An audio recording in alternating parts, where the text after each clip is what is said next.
What's the worst thing you opened your door to? I opened my dorm room door and a hand grabbed my leg. I looked down and there was a girl on the floor, barefoot, covered in blood, missing her shirt. Please help me. She pulled herself inside. I slammed the door shut and locked it. She crawled under my desk, shaking. I grabbed an ice pack from the freezer and pressed it into her hand. That's when I realized I knew her. She was in one of my classes. Always quiet. Always sat 2 rows up. I asked what happened. Her lips barely moved. The sorority. I was rushing. I'm the only one who got away. The others, they're still out there. I woke my roommate. He stared at her for maybe half a second, then yanked on his sneakers and grabbed a flashlight. No hesitation. We threw blankets into the car and bundled her in the back seat. She pointed at the woods behind campus. They made us fight, she said. It was a test. The road ended at a clearing where 2 other girls sat by a log, knees pulled to their chests. We wrapped them in blankets. Be careful, one of them whispered. There's a coyote loose out here. We heard rustling. I followed it with the flashlight. That's when I saw her. Another girl, flat on the ground, body jerking. Foam leaked from her mouth. A coyote stood at her feet, gnawing at her shoe. I shouted and ran. The coyote's eyes flashed silver in the light before it slipped back into the trees. I rolled her on her side. Her chest heaved like she was drowning on dry land. My roommate crashed through behind me, dropped the first aid kit. We did what we could. Eventually, her breathing slowed. Then a scream tore through the clearing. We spun around. More figures stood in the tree line. Dozens of them. Masks. Hoodies. All white faces staring back at us. They didn't move closer. They just watched. We carried the girl to the car and shoved everyone inside. My roommate floored it. Branches scraped the doors as we tore out of the woods. My phone buzzed in my pocket. 3 texts. Unknown numbers. They all said the same thing. Do not come to the woods. It is a setup. The girl from my class leaned forward in the passenger seat. Her voice was low, steady. Don't go to the hospital. Don't go to the police. They're the ones who pick the girls. The car was silent except for the engine. Then, from the back, a knock. Not on the window. Not on the seat. From inside the trunk. We froze. My roommate kept his eyes on the road. The girls in the back pressed against each other. I reached for the trunk release out of instinct. Her hand shot out and grabbed my wrist. Her eyes met mine. Don't. Another knock. Louder this time. Then a voice, small and calm, like it had been waiting there all along. Thanks for the ride, pledge. The voice in the trunk laughed, soft and wrong, like whoever was back there thought this whole thing was funny. My roommate's foot slammed down harder on the gas, and the car jumped forward, tires squealing as we took the next turn too fast. The girl from my class grabbed my wrist so hard her nails dug into my skin, and she leaned close enough that I could smell the blood and dirt on her. Don't stop, she whispered, no matter what you hear. The speedometer hit 60 on the narrow campus road, and my roommate's knuckles went white on the steering wheel as we flew past the last dorm buildings toward the main road. Another laugh came from the trunk, then 3 more knocks, slow and patient like they had all the time in the world. We saw the bright lights of a gas station up ahead, one of those 24-hour places with cameras on every corner, and my roommate yanked the wheel hard to the right without even slowing down. The tires screamed as we slid into the parking lot, and he pulled right up under the brightest light by the door, keeping the engine running while I twisted around to check on the girl who'd had the seizure. She was slumped against the window, but her eyes were open now, blinking slow like she couldn't focus on anything. I grabbed a water bottle from the floor and helped her take small sips, holding her head steady while the other 2 girls pressed themselves into the opposite corner of the back seat, as far from the trunk as they could get. My phone started buzzing like crazy in my pocket, and when I pulled it out, there were 5 new texts from numbers I didn't recognize. The first one said, "We know you're at the Shell station," and my blood went cold. The next one had our exact coordinates down to the decimal point. The third said, "Turn around now." The fourth had a picture of our car from above, like someone was watching us right now with a drone or something. The last one just said, "You're making this worse." Every text had a timestamp that matched exactly when we'd turned or changed speed, which meant someone was tracking us in real time, probably through our phones or the car's GPS or both. My roommate saw my face and grabbed the phone, read the messages, then immediately pulled back onto the road heading for the interstate. "Campus is a bad idea," he said, and the girl from my class nodded hard. "There's a truck stop about 10 miles up," my roommate continued. "Big place. Lots of people." The girl leaned forward between the seats, and I finally asked her name, even though we'd been in the same class for 2 months. "Hannah," she said, voice rough like she'd been screaming. "And whatever happens, we can't open that trunk." She kept looking back at it like she expected something to burst out any second. The highway opened up ahead of us, and my roommate pushed the car up to 75, weaving between the few other cars out this late. Hannah started talking fast, like she needed to get it all out before she lost her nerve. They gave us drinks at the house, pink ones, said it was tradition. Then everything got fuzzy, and next thing I knew, we were in the woods. Her hands were shaking as she wiped dried blood off her arms. They had us in a circle, said we had to fight, said only the strong ones would make it into the sorority. She stopped to catch her breath, and I could see tears cutting tracks through the dirt on her face. Girls started falling down, passing out, having seizures like Eliza back there. She pointed at the girl I'd been helping with water, but they just watched. All those people in masks. They just stood there and watched. My roommate's jaw was clenched, so tight I could see the muscle jumping. "We should call campus security," he said, but Hannah practically screamed, "No!" and grabbed his shoulder. "They drove the vans. The security guys, they're the ones who brought us there." Her voice cracked and she started crying for real now. 3 white vans, campus security logos on the side. They picked us up at the house and drove us out there. We all went quiet except for the sound of the engine and the wind rushing past. My roommate took the exit for the truck stop and pulled into the huge parking lot full of semis and RVs. "Okay," he said. "Okay, we need supplies, medical stuff, and phones they can't track." We parked between 2 big trucks where we'd be harder to spot and started digging through our pockets. I had $43, my roommate had 60-something, and Hannah found a 20 in her pocket that was wet with something dark. "I'll go," my roommate said, already opening his door. "There's a pharmacy counter inside. I'll get bandages and those prepaid phones." He looked at me. "Keep them safe. Keep watching." He jogged toward the bright lights of the truck stop and I locked the doors behind him, then turned to help the girls. They were huddled together in the back. Hannah holding Eliza, who was more awake now but still confused. The other 2 girls whose names I still didn't know pressed against them. That's when I saw the white SUV pull into the lot 3 spaces over. The windows were tinted, but I could see the engine was still running from the exhaust in the cold air, and right there on the windshield was a university parking sticker. My stomach dropped and I tried to text my roommate, but he was already inside. The SUV just sat there. Nobody getting out, nobody moving, just waiting. 10 minutes passed like hours before my roommate came running back with a plastic bag, and as soon as he got in, I pointed at the SUV. He looked at it for maybe 2 seconds, then threw the car in reverse. "We're moving," he said, and drove us around to the back of the lot where there was a concrete barrier for a loading dock. He backed right up against it so the trunk was pressed tight against the concrete. "Nothing's getting out now," he said, but we could still hear shifting sounds from back there, like something heavy sliding around. I pulled out my phone and started recording everything, getting video of the girls' injuries, their torn clothes, the blood and dirt, making them say the date and time and what happened. Hannah was getting stronger, more focused, and she started listing names. Ashley Shawn was there. She's sorority president, and Morgan something, the tall one with red hair, and that girl Jamie from student government. She kept going, naming maybe a dozen people while I recorded, and when she was done I took pictures of everything I could see, the bruises already forming on their arms, the weird UV stamp on Hannah's wrist that showed up under my phone's flashlight, even the glitter mixed in the mud on their feet. My roommate looked at the pictures on my phone and said we needed to get somewhere safer than this truck stop. He knew a place about 20 miles out where his cousin worked nights at this old diner off the highway. We got everyone back in the car and started driving again while I kept checking the mirrors for that white SUV. The girls were quiet in the back, except for small sounds when we hit bumps in the road. Hannah kept her hand pressed against her side, and I could see dark stains spreading through her fingers. The diner appeared after what felt like forever. Just this small building with yellow lights and maybe 3 cars in the lot. My roommate's cousin met us at the back door and didn't ask questions when she saw the girls. She took us straight to this little office behind the kitchen that had a door with a real lock and no windows at all. The girls sat on the floor while I grabbed paper towels from the bathroom to clean them up better. My phone started ringing from a blocked number, and when I answered, this woman's voice asked if the pledges had been collected yet. She used these Greek letter names like she was reading from some list. I hung up fast and turned off location services on my phone. My roommate did the same with his phone and told the girls to power theirs off completely. We needed to check if anyone was talking about what happened, so I opened Twitter and searched for our campus name. Nothing showed up about the woods or missing girls or anything weird at all. Same with Instagram and Facebook and even the local news sites. We'd heard at least 4 or 5 police sirens earlier when we were leaving campus, but there was nothing online about any of it. The silence felt wrong, like someone was making sure nothing got out. My roommate started making a list of what we needed to do next while I kept taking pictures and videos of everything. Hannah helped get water for the other girls and kept checking on the one who'd had the seizure. That girl was starting to wake up more and could tell us her name was Eliza, but she couldn't remember much else. We heard those 3 knocks from the trunk again. Same pattern as before. Knock, knock, knock. Then nothing. My roommate grabbed his phone to record the sound, but we both knew we weren't opening that trunk no matter what.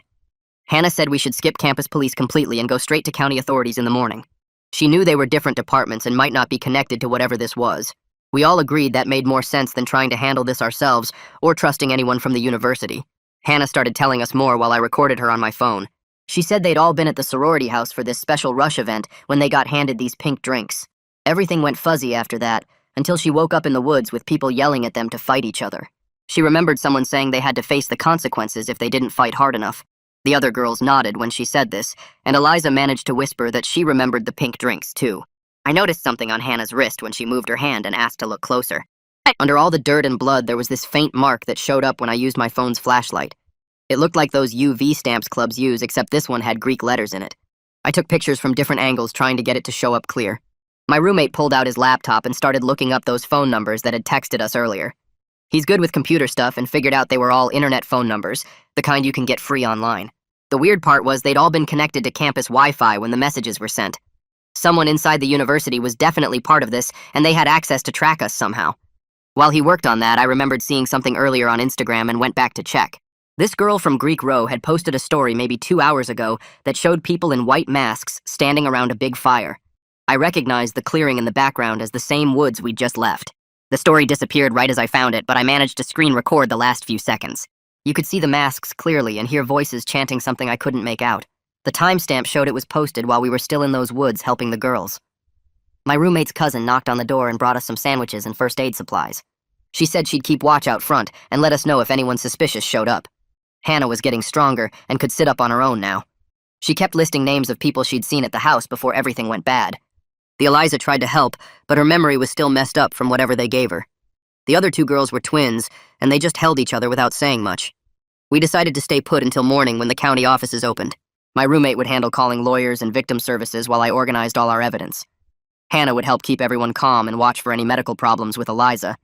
Every few minutes we'd hear those knocks from the trunk, but we just ignored them and focused on what we needed to do. The clock on the wall showed it was almost 4 in the morning, and we had maybe 3 hours before we could get real help. My roommate pulled up the location history on my phone while I sat next to him on the floor. The trunk had knocked 3 times at 3:47 a.m. when we turned left onto Highway 9. 3 more knocks at 3:52 when we took the exit ramp. Another set at 4:01 when we pulled into the diner parking lot. Whatever was in there knew every single turn we made the exact second we made it. I grabbed my laptop and started searching Eliza's symptoms while my roommate kept working on his phone. The medical sites all said the same thing about foam from the mouth and full body shaking. Benzos mixed with alcohol could cause exactly what we saw in the woods. The girls had been drugged before they even got to the clearing. Hannah sat up straighter when she heard us talking about it. She said the 3 knocks kept happening all night in the sorority house. Knock, knock, knock on bedroom doors during rush week. The pledges had to answer with the same pattern or they got punished. It was how they knew who belonged and who didn't.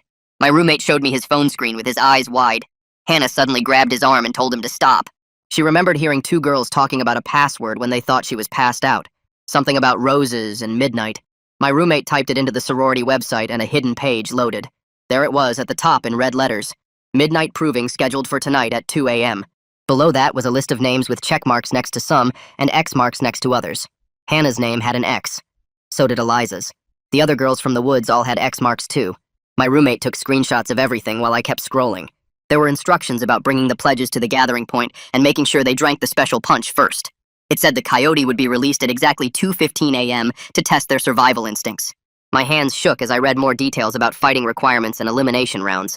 Hannah pointed at one section that mentioned consequence protocols for anyone who tried to run. My roommate switched to his banking app and started searching Venmo transactions.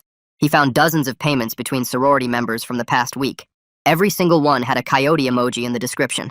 The amounts were huge, too. $500 here, $1,000 there. One payment for $3,000 said security deposit with a coyote and a lock emoji. He screenshotted everything and saved it to 3 different cloud accounts. My email notification went off and I almost ignored it until I saw the subject line. Campus parking violation from earlier tonight. The timestamp said 11:45 p.m. when we were in the middle of saving these girls from the woods. The violation claimed my car was illegally parked outside the library during that exact time. Someone was building fake evidence against us already. I showed it to my roommate and he got quiet for a second. Then he told me about something that happened 2 years ago with a fraternity. A pledge died during Hell Week, but the whole thing got buried when alumni donors threatened to pull millions in funding. The kids' parents got a settlement and signed papers to never talk about it. The fraternity was back to normal within a semester like nothing happened. He knew because his older brother was there when it went down. The pattern was clear now. They protected Greek life no matter what happened to students. My phone started ringing from a number I didn't recognize. The voice on the other end was smooth and professional. Drew Livingston from Student Wellness Services. He said they'd received a concerning report about my mental state tonight, asked if I was having any delusions or paranoid thoughts, wanted to know my exact location so they could send help. His questions didn't sound like he cared about my health at all. They sounded like he was fishing for information. I told him I was fine and hung up fast. Hannah's face went white when I said his name. She knew him from somewhere but couldn't remember where. We decided we needed to move soon before they found us at the diner. My roommate went to get the car while I helped the girls stand up. That's when I saw it through the office window. A white SUV pulling into the parking lot with its lights off. The same one from the truck stop earlier with the university sticker. They'd found us somehow. We went out the back door and got in the car fast. My roommate drove without headlights until we reached the main road. The SUV appeared in our mirror within minutes. We took 3 random turns trying to lose them, but they stayed right behind us. My roommate ran a yellow light and cut through a gas station to get some distance. I remembered my psych professor mentioning a women's shelter that helped assault victims off the record, found their number in my phone and called while we drove. The woman who answered listened to me explain about the girls and what happened. She said they could meet us at a shopping center parking lot in 20 minutes. No questions asked and no reports filed. The SUV was still somewhere behind us, but we couldn't see it anymore. Hannah held Eliza's hand in the back seat while the twins stayed pressed against each other. We had evidence now and a safe place for the girls to go, but I knew this was just the beginning. My roommate pulled out his laptop and started typing fast while I kept watch through the office window. He suddenly stopped and looked at me with wide eyes, saying the diner's Wi-Fi was logging everything and we needed to wipe our tracks right now. His fingers flew across the keyboard as he cleared browser histories and cache files from both our phones and his laptop. I watched him work through proxy servers and private browsers I didn't even know existed. We were learning fast how to think like people who didn't want to be found. He grabbed my phone and started uploading all our videos and screenshots to different cloud services, using random passwords he wrote on a napkin, then tore into tiny pieces. I helped by creating new email accounts on his laptop and sending encrypted copies of everything to ourselves and 3 backup addresses we'd never used before. The files took forever to upload on the slow diner connection, but we couldn't risk losing this evidence if something happened to us. My phone buzzed with a DM notification from someone named Alicia Velez saying she knew what happened tonight and arrangements could be made for everyone's benefit. The message was polite, but the threat underneath was clear as day. I showed it to my roommate, who took a screenshot before the message disappeared 2 seconds later. Eliza shifted in her chair and mumbled something about lights in the woods. Hannah leaned closer to hear her better. Eliza's eyes stayed closed, but she kept talking about how someone warned them not to run toward the lights because that's where they would be waiting. Her words came out jumbled, but the meaning was clear enough. This whole thing had been a trap from the start. The twins nodded like they remembered the same warning. I grabbed some paper towels from the bathroom and started cleaning the mud off their feet so they'd be more comfortable. That's when I saw it mixed in with the dirt. Tiny pieces of glitter. The same sparkly confetti they used to decorate the Greek row lawns for parties and rush events. I took close-up photos with my phone's flash on, making sure to capture how the glitter was pressed deep into the mud, not just sitting on top. My roommate was scrolling through something on his laptop that made his face go pale. He turned the screen toward me, showing emergency scanner reports from earlier tonight. The language didn't sound like normal police or medical calls at all. They kept mentioning a containment team being dispatched to the woods area behind campus. The timestamps matched exactly when we were there rescuing the girls. One report even used military-style grid coordinates instead of regular addresses. We sat there for a minute trying to figure out what to do next. My roommate wanted to call the state police right away, but I wasn't sure. Hannah spoke up from her blanket, her voice stronger now, insisting we needed to document everything first because timing would matter for keeping everyone safe. She'd seen what happened to girls who reported too early without enough proof. They got buried by the system. Eliza and the twins were too tired to add much, but they nodded in agreement. Part of me kept thinking about going back to the woods to look for more evidence or see if other girls were still out there. The guilt sat heavy in my stomach knowing we might have left people behind. But looking at these 3 survivors barely holding it together, we knew their immediate safety had to come first. My roommate called the shelter number again and arranged to meet their advocate at a grocery store parking lot 20 minutes away. We helped the girls to the car, checking carefully that the white SUV wasn't anywhere in sight. The drive felt like it took forever, even though my roommate drove normally to avoid attracting attention. Every set of headlights in the mirror made my heart race. The grocery store lot was mostly empty except for a few overnight workers' cars. A woman in a gray sedan flashed her lights twice, our agreed signal. Lila Rasmussen looked exactly like her voice sounded on the phone, calm and prepared. She had medical supplies in her back seat and a van with tinted windows parked next to her. 2 other women got out to help, both wearing matching purple shirts with the shelter logo. They moved fast, but gentle, wrapping the girls in fresh blankets and checking their vitals with practiced efficiency. Lila pulled me aside while they worked, pressing a business card into my hand with a number written on the back. She said to call if we needed anything and assured us the girls would get medical care from doctors who wouldn't report to campus authorities. Her team had dealt with situations like this before, though she admitted this was more extreme than usual. Hannah squeezed my hand before getting in the van, whispering thank you over and over. Eliza was already half asleep in the back seat. The twins held on to each other as they climbed in. Watching them drive away felt like a weight lifting off my chest, but also like we were losing our only witnesses to what really happened tonight. My phone dinged with an email notification before we even left the parking lot. Campus Parking Services had sent me a violation notice for illegal parking from 3 hours ago, right when we were in the woods saving those girls. The attached photo showed my car supposedly parked in a faculty spot outside the administration building, somewhere I'd never been. The timestamp had been doctored, but not very well if you looked close. They were already building a case against us, creating false evidence to discredit anything we might say. My roommate saw my face and grabbed my phone to look. He took screenshots of the email and the obviously edited photo, adding them to our growing collection of evidence that something much bigger was happening here. The next morning, Alicia Velez messaged me again asking to meet at the coffee shop off campus near the bookstore. My roommate wanted to come, but I went alone, sitting in the back corner where I could see both exits. She walked in wearing sunglasses and a baseball cap, ordered a black coffee, and sat down across from me without saying anything at first. Then she leaned forward and told me she was the voice in the trunk. My whole body went cold hearing that. She explained it was a test to see if we'd follow orders, if we'd open it when told not to.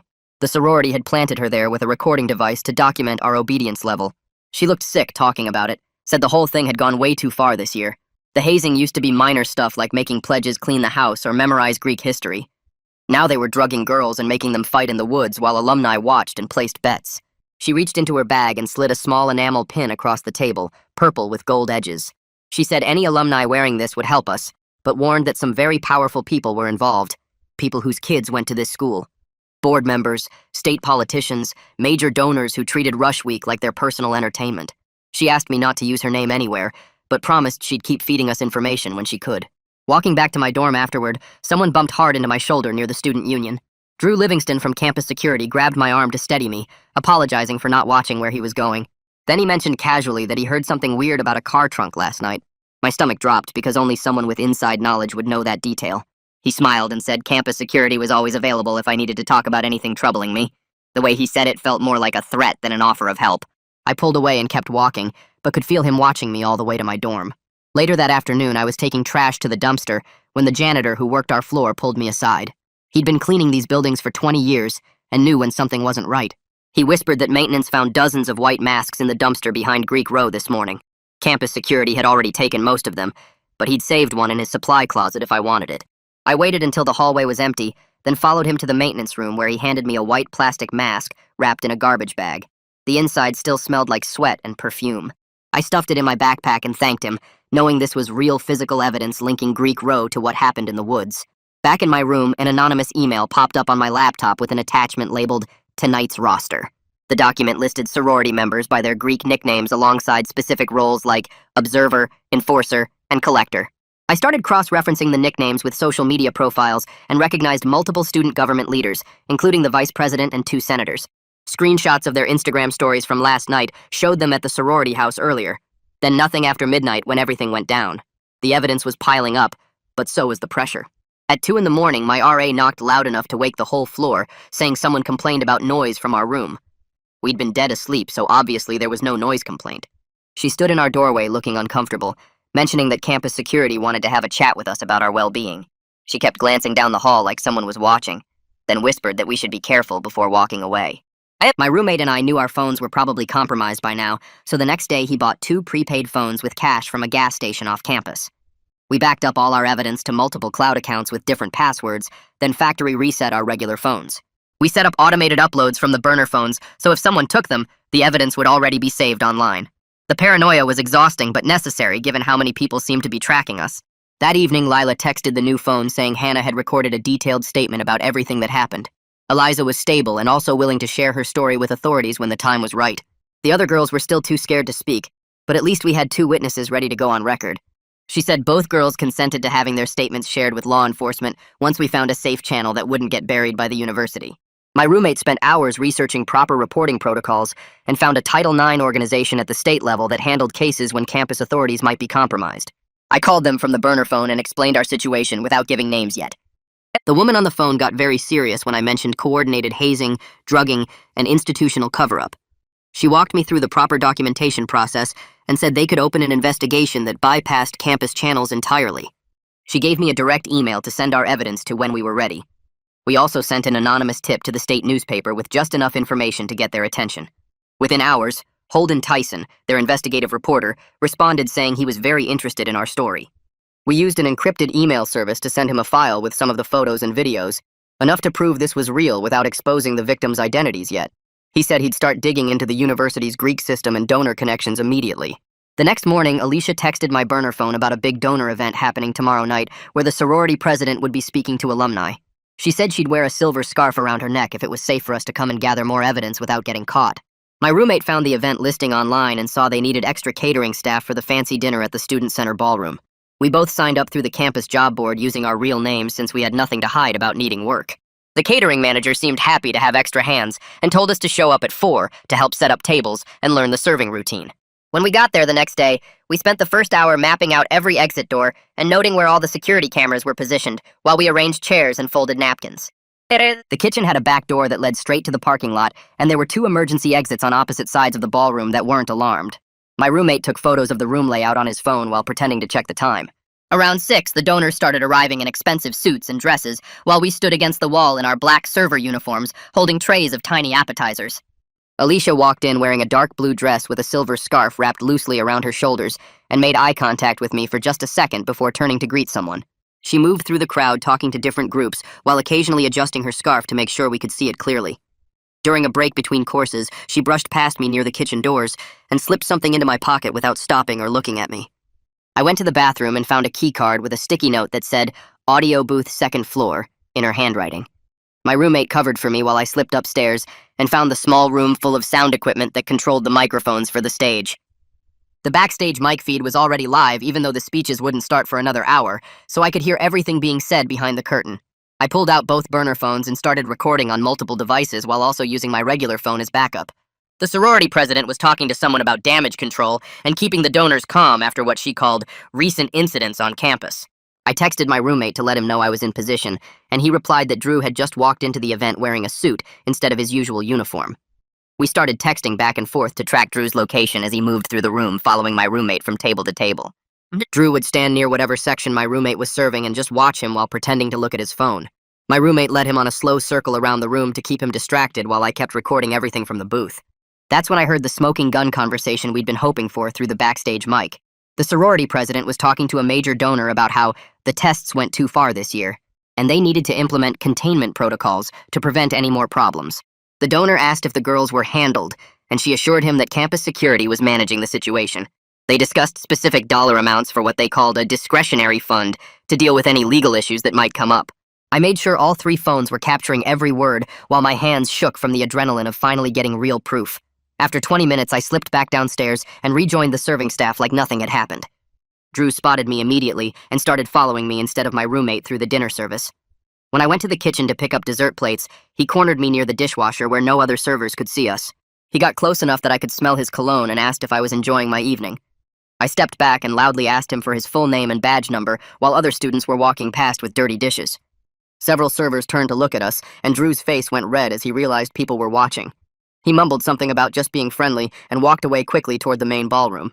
My roommate and I met in the bathroom during the next break and uploaded all the audio files to 3 different places at once. We sent them to Holden at the newspaper, the Title IX organization we'd contacted before, and the FBI tip line using the encrypted email service. There was no taking any of this back now since the evidence was out of our hands and in the system. My phone buzzed with a text from Lila saying she was working with County Victim Services to get Hannah and Eliza real medical help at a hospital 2 counties over where the university couldn't interfere. Both girls were finally getting proper exams and documentation of their injuries that would hold up in court. The Q&A portion of the event started, and Alicia stood up from her table to approach the microphone in the center aisle. She asked the sorority president about midnight rituals and whether there were any hazing traditions that alumni should know about. The president's smile froze on her face, and several Greek leadership members at the head table started whispering frantically to each other. Alicia followed up by asking about the selection process for new members and whether it involved any physical challenges. The donors at nearby tables started shifting in their seats and looking at each other with uncomfortable expressions. The president gave vague answers about tradition and sisterhood, but you could see sweat forming on her forehead under the lights. More people started murmuring, and the energy in the room shifted from celebration to tension. The university president suddenly stood up and took the microphone saying there would be an important announcement. He cleared his throat twice before stating that all Greek activities were suspended effective immediately pending an external review of student safety protocols. The room erupted with shocked voices as donors demanded explanations, and Greek members stared at each other in disbelief. It wasn't enough to fix everything, but at least it was a start towards stopping them. The next morning, Lila called to say Hannah and Eliza were at a hospital 2 counties over, getting full medical exams and talking to real victim advocates who weren't connected to the university. The doctors found bruises in patterns that matched forced fighting, and drug tests showed traces of benzos mixed with other stuff that explained the seizures. Hannah was getting stronger by the hour and told the advocates everything she remembered about which sorority officers were there and what they made the girls do. Eliza's memory was coming back too, and she started naming specific people who'd watched from behind the masks. My phone rang constantly with blocked numbers, but I didn't answer any of them. Drew showed up at my dorm room that afternoon wearing regular clothes instead of his uniform and asked if we could talk about what happened at the event. I told him I had nothing to say without a lawyer present and shut the door in his face. 3 other students from my floor saw the whole thing, and one of them recorded it on her phone. The next day, campus security called my roommate and me to the dean's office for what they called an urgent meeting about our conduct. We walked in to find 5 administrators sitting around a conference table with folders full of papers about us. They said we'd violated university policy by using our positions at the catering event to record private conversations without consent. The conduct officer read off a list of supposed violations, including misuse of university resources and creating a hostile environment for Greek organizations. My roommate pulled out his phone and started recording while telling them this sounded like retaliation for reporting crimes. That's when Harper walked through the door wearing a sharp suit and carrying a briefcase full of federal whistleblower protection documents. She'd been waiting in the hallway for the perfect moment to make her entrance. The administrators' faces went pale when she introduced herself as our attorney and started citing specific laws they were breaking by trying to intimidate witnesses. She told them any further contact with us needed to go through her office and handed out her business cards to everyone at the table. We walked out of that meeting without signing anything or agreeing to any of their demands. Harper met with Alicia that same afternoon at a coffee shop downtown, where Alicia handed over 3 years of internal emails and documents she'd been collecting. The papers showed how the sorority systematically planned these hazing rituals and covered them up with help from campus officials. Alicia wanted whistleblower protection in exchange for testifying about everything she'd witnessed over the years. Harper started building a federal case while also preparing civil suits against the university for failing to protect students. 2 days later, Drew got put on administrative leave after 7 different complaints surfaced about him trying to intimidate witnesses and interfere with the investigation. The sheriff's department opened an internal investigation, but everyone knew they were just buying time to figure out damage control. The university sent out campus-wide emails about their zero-tolerance policy for hazing that they obviously hadn't been enforcing for years. The sorority chapter faced immediate suspension, and federal investigators started showing up to interview members and examine their financial records. Parents started calling demanding answers, and several major donors pulled their funding from Greek life programs. The campus felt different with Greek Row basically shut down and members walking around looking nervous all the time. My roommate and I kept going to class, but people stared at us in the hallways like we were either heroes or snitches depending on their perspective. Other survivors started reaching out through encrypted messages, saying they wanted to share their stories too, but were scared of retaliation. We set up a secure communication network using the contacts Lila had given us so people could report safely without exposing themselves. 2 weeks passed, and I was sitting in my psychology class when my phone buzzed with a text from Hannah saying she was doing better and ready to fight back publicly. She'd been working with trauma counselors and felt strong enough to go on record with everything that happened. Eliza was healing too, and they'd found 3 other girls from previous years who were willing to testify about similar experiences. Holden from the state newspaper had been investigating non-stop and uncovered financial records showing the sorority's discretionary fund was used to pay off victims. He found receipts for medical bills that were quietly covered and legal settlements that never became public. The story was scheduled to run on the front page that weekend with our evidence as the centerpiece. Harper filed the civil suits on Friday afternoon to coordinate with the newspaper story for maximum impact. The article hit Saturday morning with the headline, "Systemic Abuse Hidden by University Officials," and included photos of the masks we'd found and screenshots of the recorded conversations. By noon, it was trending on social media, and national news outlets started picking it up. The FBI announced that evening they were taking over the investigation from local authorities due to potential federal crimes. Agents showed up on campus Monday morning with warrants and started seizing documents from Greek houses and administrative offices. 3 weeks after that night in the woods, I got a call from Hannah saying 5 sorority leaders had been arrested on federal charges. The chapter was permanently disbanded by their national organization, and the university faced millions in potential lawsuits. Hannah's voice was steady and clear when she told me she was going to be okay, because we'd stood up to them and won. All right, that's a wrap for today. Thanks for sticking with me through all the questioning and wondering. It's been a blast exploring these little moments together. Until next time, like the video. It helps more than you think.